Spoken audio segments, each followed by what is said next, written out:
Alright, weirdos, it's that time again where we do the wrap up. I hope this doesn't come out too late, but we'll see. This week is like the week before finals, and then next week is finals. So crazy time of school for me right now, so this is either going to come out the week before finals or the Saturday after finals. So I'm not really sure yet, because it depends on how much of this I can actually get done and edited and captioned. I read 10 books this month, again, which I was actually really shocked by. I felt like I could have read more, but I went through about 2 weeks where I really felt unmotivated to read, and I was really stressed out about lots of things, lots of schoolwork. Yeah, so I started off the month really strong. I read a couple of books like real fast, kind of petered out towards the middle, and then it picked up right at the end and I finished 2 books in like 1 day. But I did it. Obligatory disclaimer, I cannot pronounce anything, so if I mispronounce something, I apologize. It is not intentional. It is all part of the beautiful, wonderful array of disabilities that I have.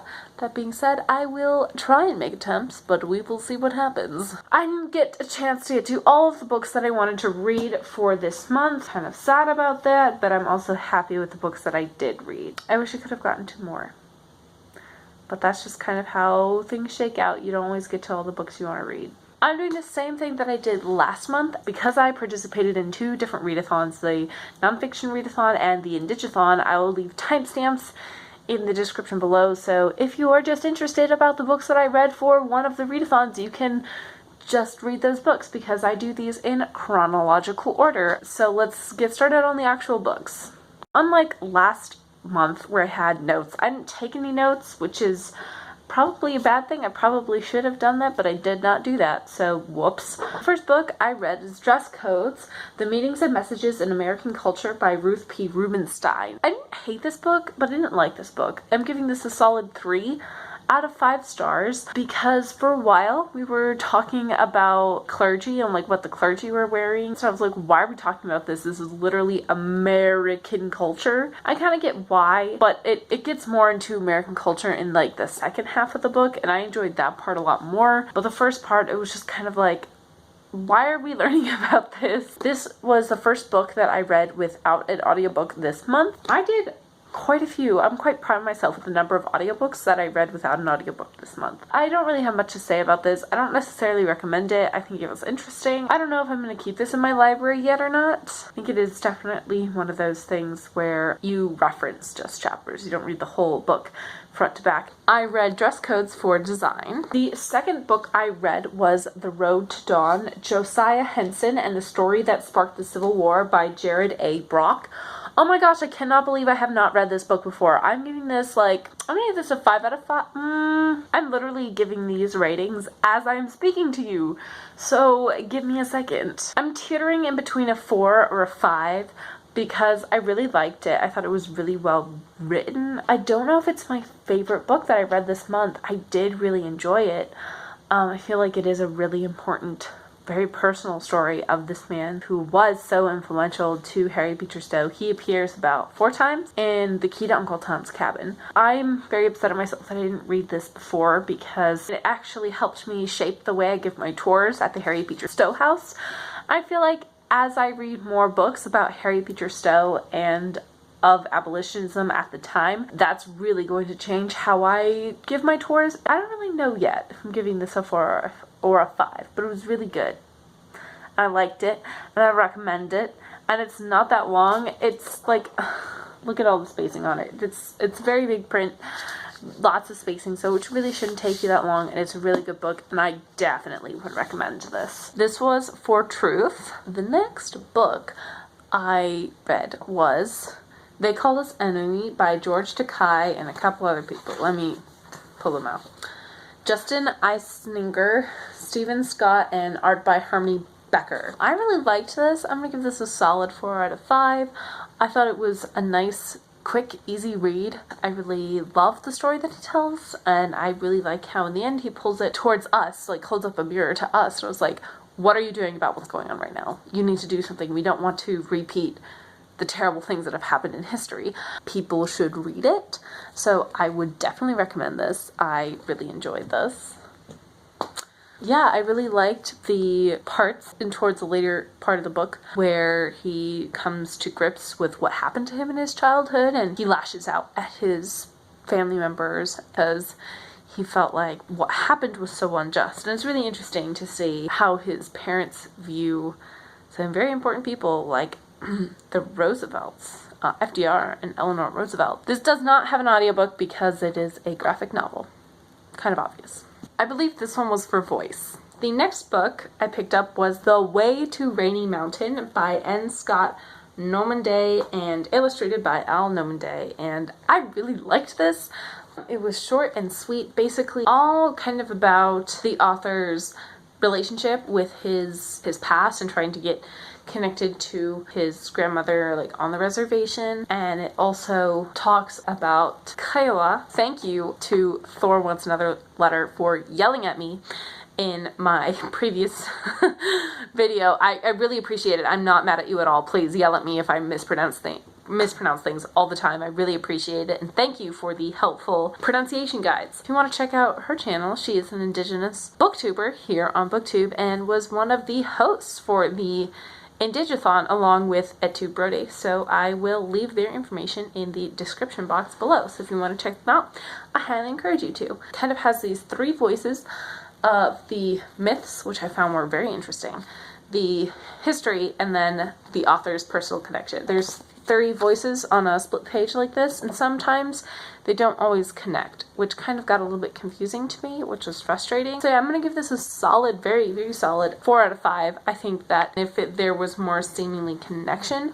between the three different voices, that would have made it a 5 for me. The next book I read was Girls of Atomic City, The Untold Story of the Women Who Helped Win World War II by Denise Kieran. I really liked this book. I really enjoyed the little stories that it told of the women and the little small details like their shoes getting stuck in mud. I will say I thought this was going to focus on more of the scientists rather than the secretaries, and I also thought it would focus more on the people who were actually developing the bomb than the people who were making the fuel for the bomb. I really liked all of the secrecy that was involved in it. Like, it's really quite baffling to think of. You can't even know what work you're doing for the government. I do want to point out this one quote because I thought it was funny. I only put tabs in my books for stuff like this to read to you guys when I think it's funny, interesting, or I have personal connection to it. This passage is all about how you get alcohol into the compound that they were living on. They call it a reservation. The quote is, "That was the key, put it alcohol. Somewhere the guards didn't want to go. One surefire trick when returning to the reservation compound. After a quick trip to secure 5th or 2 of Tennessee's finest, bury the bottle inside of a box of Coltex carefully shielded by at least 1 or 2 pads." I loved that. I love that women were using their period and their menstrual products to sneak in alcohol. I love that. I love that. I think that would even work today. I could probably smuggle alcohol somewhere in the midst of all of my pads and tampons and other various stuff I use for my period. Yeah, I'm going to give this book a solid 4 out of 5. I think that if my expectations hadn't been different going into this, it would have been better. The next book that I read for this month was the only fiction book I read this month. I read it because I was in a read-along. That was the Percy Jackson the Lightning Thief by Rick Riordan. I don't have that with me, so poof, magic.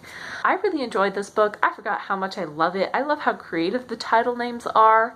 I just had a lot of fun reading it. I can't wait till we get into our Sea of Monsters phase of this read-along. If you want to join the read-along, I will leave the information in the description below, like I did last month's.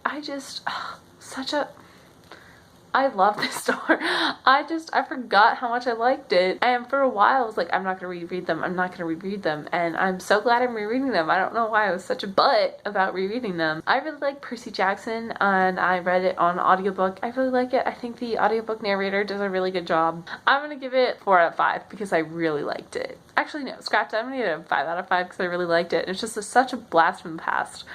I really enjoyed it. I can't remember all of those little details that I thought that I'd forgotten, but I really hadn't. The second book I read for the IndigAthon was Elk Speaks, being the life story of a holy man of the Oglala Sioux as told through John G. Nearhart. But this essentially tells us of Black Elk and his time growing up, Oglala Sioux, even touches on his time in the reservation. It covers events like Crazy Horse's death, the death of Custer, Yay, that dude's an asshole. Wovoka to Wounded Knee. When I was reading the Wovoka and Wounded Knee parts, I was really just like, even though I knew it was coming, I have not studied Wounded Knee extensively, but I do know a bit. Like, I knew about Wovoka and all of that stuff and how it ties in. All of what happened at Wounded Knee is really, really fucked up, to put it really bluntly. I put a tab in here because the 21st chapter is called The Messiah, because Wovoka said he was Jesus. And the first line, which I thought was very powerful, was, "There was a hunger among my people before I went away across the big water because of the Waisachus, white people, did not give us all the food they promised in the Black Hills Treaty." That, to me, is a very significant line, because in the report that the American government put out stating the official causes and officially what happened at Wounded Knee, literally the second one was broken promises on the American government's part, specifically about sending food. And I believe he was General Miles, very, very good dude, did his best.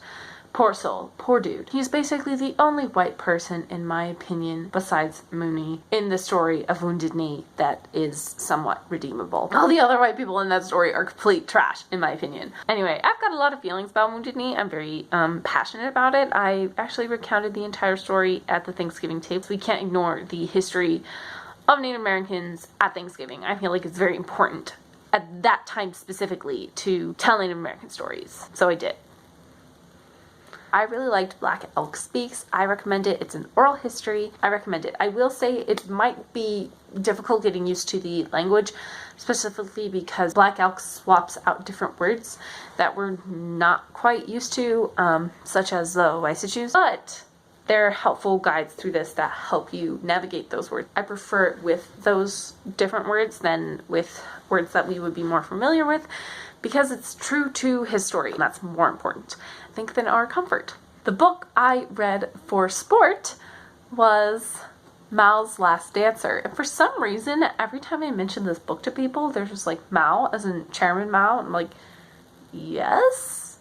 What other Mao would I be referring to? And that was just kind of a weird experience I had when talking about this book to people. I don't know if anyone else had a similar experience. Please comment that down below. To this book, I really liked this book. Holy cow. I kind of felt similar to the way I felt about Son of the Revolution, inserted here because I told my mom to take it back home to put it in my permanent library. It evoked a lot of the same feelings, less so of like dread, but more of just lots of personal things that are currently going on in my life right now. And I kind of spoiled this book for me because I accidentally read a part in like the reading discussion points, and I was like, no! I did not want that to happen. I really liked it. I read this with an audiobook and following along, and one thing I will say about the audiobook that kind of ticked me off a little bit is that it is narrated by a British dude. That might seem pretty trivial to you, but to me it kind of felt a little bit problematic. I think it would have fit the story more, seeing as this is talking about a Chinese person. If they had a person with a Chinese accent reading it, I kind of understand why they didn't go that route, because maybe it would have been harder to market the book and would have been harder for people to understand. But honestly, if they just had someone with like a slight Chinese accent, it would have worked fine. Even if it had like a thick Chinese accent, it would have been fine. That was like the one big disappointment I felt for me personally, because every time I would read it, I would pick it up, I'd keep expecting it to be this Chinese accent, and it wasn't, and it was just really jarring. And Chinese accents, I can attest to this, I hear Chinese accent speaking English nearly every single day, partially due to the fact that I talk to my friends in China, number one, and lots of my students from China I talk to every single day. So I personally have no problem understanding them at all. It is not difficult. And so I just felt like that was a big missed opportunity with this book, and for that reason it's bumped from a 5 to a 4. Sorry, but it was such an issue for me. But otherwise, yeah, I really liked it. I really liked just hearing his description of hating dance to loving dance. Really liked on the back that it says a mix of Billy Elliot and Torn Curtain. I've never seen Torn Curtain, but Billy Elliot is a very significant story to me and my family. And yeah, I think I might pass this on to my brother, who is a dancer, to read. It is very important. I really, really enjoyed it, and I don't really want to spoil anything for you guys because I really want you guys to enjoy it like I did and hopefully not have it spoiled for you in the end. I was so happy that I read this book. I was kind of scared to read the last third because it was kind of spoiled for me, and I knew going in, like, this is what's going to happen, and I didn't want to cause that emotional turmoil on my life at this current point because I have to study for finals. I'm not doing a good job of that. We're not going to worry about that. But yeah, I really enjoyed it, and I'm very glad I read this book. I really want to talk more about my feelings, my emotions, just kind of about this book, but it's not really appropriate for me to talk about it yet for some very, very, very personal reasons. That's it for 5. The last book I read for the IndigAthon was The Iroquois by Barbara Graymont. And this is just a short little synopsis thing. I'm going to give it a 3 out of 5 stars just because it is so surface level. But that being said, you can learn a bunch of interesting things. I don't really know what age demographic it's really targeted towards. I found it informative. I didn't find it super engaging, but I liked it in terms of like the information that it gave and the fact that it was so short. I felt like if it continued on with the way it was written for any longer, it would have been tedious. I also want to mention another thing I like about this once I can get to it. It has this little thing, which is they call Iroquois at a glance, which I found very helpful. So if you are learning about a bunch of different tribes at once and you just kind of want a quick summation, maybe put on an index card, you can get it from here, which is very nice. And it has stuff like the area it is located in, the language group, where their reservations are, all of that stuff. 3 out of 5. Not too bad. Not too good. Before I move on to my last book that I read this month, I kind of wanted to briefly go over the prompts that I fulfilled. I did not get a bingo. I wasn't really looking to get a bingo. My mindset going into IndigAthon was just to read what I could read and see what happened from there. I had no set plan. I managed to cover 6. Way to Rainy Mountain covered a tribe other than the 5 civilized tribes because the Kiowa were not one. A nonfiction / memoir, which I kind of count that. The Iroquois book could count for that too. But that one I counted as a non-native author. I'm not entirely sure if Barbara Graymont is native, but I don't think she is. Black Elk Speaks serves as an oral history and on res, which the Iroquois book does too, because it does speak about the Iroquois time on the reservation. Yeah, and then I did watch 2 movies. Those movies were part of my university's celebration of Native American Heritage Month. We didn't have that great of a turnout at a lot of the events, and that was very depressing. And that speaks to a lot of the reasons why Native American heritage is so important and why we need to talk about it, because not a lot of people talk about it. We had 3 movie screenings. I could only go to two of them because of class. The 2 movies I get to see was Songs My Brothers Taught Me, and that was from 2015, and that one talks a lot about modern life on the Pine Ridge Reservation, which was a very jarring movie to watch. Not that anything truly drastic happened in it, it was just a really raw slice of life. Very important movie to see. It was very meandering. There wasn't much of a plot. I thought it was very good. When we watched it, we had issues with the sound, so it was kind of hard to understand what people were saying and what exactly was going on. But I would say check it out. It's an interesting movie and a movie that I think more people should see, because lots of people, at least that I know, don't really know about what modern life on a reservation is like. The second movie I watched was called Rumble, and I like that one a lot more than Songs My Brothers Taught Me, just because it was more fun, if that makes any sense. So Rumble is about Native Americans' contribution to music, which I didn't really know. We never really talk about it. We never talk about how it influences soul and blues and all of this cool stuff. And I discovered a lot of really awesome artists that I've added to like Spotify playlists that I'm gonna like listen to now, which is really cool. It's amazing. Watch Rumble. It's a really fun documentary because you will most likely know the music and you'll just have a really fun time. It's not to say it doesn't touch on any heavy topic. It definitely does. It talks a lot about Apaches being hunted down, and talks a lot about how most people did not know that these artists were native because it was so stigmatized to be out as native. Do you guys know the song Come and Get Your Love? Where it's like the hey, hey. The main thing is like, come and get your love. That is written and performed by Native Americans, and interesting thing is they performed some traditional Native American music at one concert before they sang the song Come and Get Your Love. The parallels were just, it was so interesting to see, and Rumble was awesome. I highly suggest it. And now I have the song Come and Get Your Love stuck in my head, and I'm not upset about it. They're important movies. Please watch them. I think that's everything I have to say about IndigAthon. So moving on to the last book I read this month, and that was Founding Brothers, The Revolutionary Generation by Joseph J. Ellis. I read this because I participated in a read-along thing. I'm still figuring out what to call the BookTube terminology. I feel like an old woman sometimes, and I participated in that with Bruce Reed's books and EmmaAbe Books. I believe we had some other people, but the three of us were the most active. And it was such a fun time. Maya, I applaud you. You did such a good job. Maya's Swedish. She's not American like Bruce or I am. And so I feel like sometimes we overwhelmed her a little bit with information. As in the Discord, we were just going at it, talking about all this historical stuff. I feel so bad. But I congratulate you for sticking with it and having fun. And this book was really interesting. I read it on audiobook and following along, and yeah, I enjoyed it. This is the copy that my family has had for a really long time.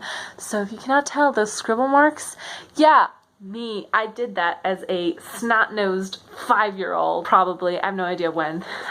But as I was flipping through, I'd be like, oh, look, there's little me scribbling around on the book. Good job. It is a nice overview for someone who knows a little bit about the founding fathers and everything that went down, but I think it is too high level for someone just jumping in. I thought it was very interesting that a lot of emphasis was put on Adams and Jefferson's relationship. And I think that's warranted, but it was just something that my brain was like, wow, I knew about this, and I knew how important this was, but it just kind of takes someone literally devoting 2 of 6 chapters in a book to their whole relationship for you to really grasp how important it was, and just the sheer poetry at the end of the book where it talks about the end of both Jefferson's and John Adams' life is kind of crazy. I remember when I first learned about their deaths, and I was like, no, that's fake. That has to be fake. It's too coincidental. It's too poetic. It's too storybooky. But no, that's actually what happens, which is crazy. And I really enjoyed this, and I recommend it to people who are looking to get more into American history and learning more about the American Revolution. It's really so important to understand that these people were people. They are not gods, especially Washington. And I'm glad that I've finally been able to read this after seeing it on my parents' shelf for years.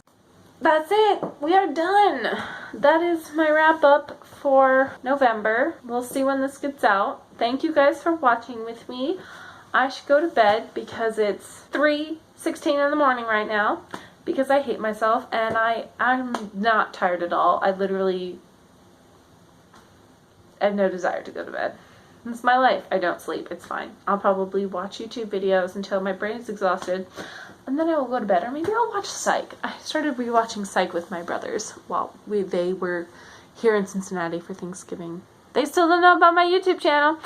Anyway, like, comment, subscribe, all of that good stuff. Let me know if you participated in the IndigAthon or Nonfiction November and what you read and what you watched and all of that fun stuff. I'm very excited to be participating in both Nonfiction November and the IndigAthon next year, so look out for that stuff. I have class tomorrow and finals next week, and I'm not...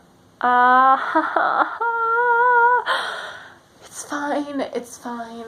Thank you guys for watching. I really appreciate it. Thank you for all my subscribers. It's been 5 months. It's been a learning process. Yeah. Thank you guys for 100 subscribers. 5 months. This is crazy. Bye. My legs hate me right now.